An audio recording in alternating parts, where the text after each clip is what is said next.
Hi, everybody. This is just going to be a quick video for those of you who may have some questions about the research logs. The research logs are a way for me to give you some prompts, kind of help you with some of the processes that we'll be doing with different assignments. And it also gives me a way to kind of communicate with you without having to talk to you directly. So sometimes I'll give you a prompt. You'll sort of put some feedback or respond to the prompt in, according to your topic or according to the assignment that you're doing.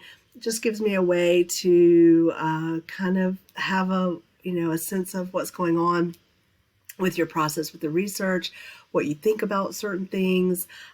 Sometimes it's a reflection of what you've done with an assignment or with your research. And since this class is a class that sort of concentrates on that one topic and everything you do kind of layers into the next thing, the research log is just another way for you to process through all the assignments. So just in a nutshell, just when in doubt, go to this blue navigation bar in Blackboard. We do have a research log tab here, but I also try to link it into each week's folder. So I pulled up this folder here in this week's folder, and where is it?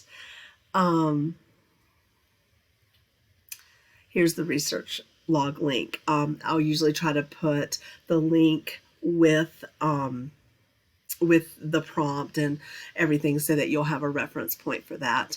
I generally do not put the prompts directly into each individual student's research logs, and that's just because they're all, kind of think of them as their own individual little pockets, and for me to go into each one to put the prompt, that would take quite a bit of time. We do have to set them up manually, and then we function with them manually. They are not initially connected to the grade book in Blackboard. That's just because the grades are, it's not that they're not significant, but they're just, you might get multiple grades and you just probably don't want to get your grade book kind of flooded with all those little weekly grades for the research log. So what I do is at the end of the semester, I go through and just make sure that you've done them all. If you've done them all, it's just an easy 100 that you'll make. If you're missing any, and that would include missing them because they were turned in late, or, like some students in the past have thought, oh, I'll just do them all at one time, and they'll do like 10 in one day. That's not the way it works. The purpose is that you would do them during the weeks that they're assigned, and my intention is to give a research log prompt each week moving forward. So whatever that number equals out to, then as long as you did all of them that had been assigned on time in the week when they were assigned, you would get 100. If, let's say you're missing one, then it's sort of prorated. I would take away the points. Just for easy math, let's say you did 10 research logs and you were missing one, you would get a 90. If you're missing two, you would get an 80. So I just prorate it according to how many the total is and how many are missing. One of the things I try not to do, but I do reserve the right to do, is I will take off points if someone has not included, say, full sentences, or they haven't written with a full intent for college level work. Some students look at the research log as something that is just, oh, that's just frivolous, it doesn't matter, it's just a journal or whatever. But really the research logs, most students will say that it does help them sort of process through some of the things they're being asked to do. And it's meant to be more of a casual space, a space where everybody can't see it. It's just kind of, I look at it, you do it. It's really for you to process through the information. For this particular research log here that I'm using as an example, I did include a file that, since this particular prompt is about doing preliminary research for the topic, I did include a chart that you can use, and then you could sort of hold on to that chart to help as you're research continues. So since this class has sort of a layered, or sometimes we'll call it a scaffold, like, the scaffolds that they use when they're doing repairs on big buildings, everything kind of layers into something else. We're sort of building from the foundation up in this class, from an inception of a topic to developing the topic, narrowing the topic, doing more research, all those things. And so the research log is sort of part of building that topic and building that research. So anyway, in this case, you could use the chart that I've provided, with your future research moving forward. So the chart in this case is optional. I explain that in here, but I try to give you a prompt, and then you should, base your response on the prompt. A lot of times I'll give you multiple kind of choices to include because everyone's different. Everyone's going to have different experiences with the process of the research or the things you're being asked to do, depending on your topic, how it kind of fits with your topic. So sometimes the things that I'm asking you to do may not fit perfectly. Maybe some of the prompt suggestions may not fit exactly. So I'm looking for you to be a mature college level student and be able to kind of connect the A to the B to the C, and then make it make sense in your journal log, in your research log.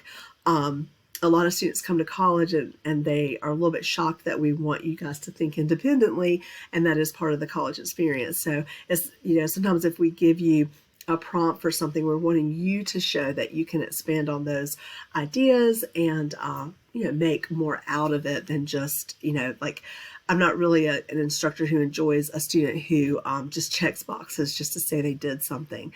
I try not to give you things that require you to just, function with just checking something off. Most of the time, 98, 99% of the time, you're doing something to enrich the experience or to think differently about the exercise or the assignment that you're doing. If we go over here to the research log and I just click there. So if I had clicked in the other place that I just showed you, it would have taken you over here. But here's another way to access it. So when you go into the research log, you'll probably be able to see sort of, everybody's block, but just look for your name and click on that. Once you click on it, I've tried to include the instructions all the way through, and you'll sort of see the instructions here as well. And mine is going to look a little different than yours because I think I'm sort of tied into yours, and this little column here, I'm not sure if you'll see it on your screen because this is the way I sort of access your journal. So if you don't see that column, just kind of ignore it. You may see more of a full screen with the research log standards and everything. But if you just go up here, it's a lot like a discussion board where you just click on, hey, I'm going to create this thing. So I'm going to create a journal entry. Always give it a title, much like you would on a discussion board. And then as you see, it's sort of a mocked up text box space that looks similar to a Microsoft Word document. And then I want you to, just type directly into the text box space. There is a function down here where you can include files, but I don't want you to type it into a Microsoft Word document, save that document, and then just upload the file, because I'm reviewing about 50 of these when I review them, and I want to be able to see the contents of the journal in this text box. I don't want to have to click into another file that you've saved some other way. So I need to see the information in this text box. Another thing I wanted to mention is I usually, unlike a discussion board where I would give you word counts, I don't do that in the research log. The research log, obviously one sentence will not give you full credit. It would only probably give you maybe 10 points out of 100 or full credit for that. But you want to give a healthy response. You want to use full sentences. You want to use college level rigor with your phrasing. Check for grammar. You could type it in a Microsoft Word document, use the review features, that kind of thing, and then copy it back into this this text box space here. But you want to review your work, and you want it to just, be something that you can be proud of and something that fully responds to the prompt that you've been given. So anyway, if you have any questions about the research logs, let me know. But it's sort of plain and simple, but I wanted to explain it here really quickly.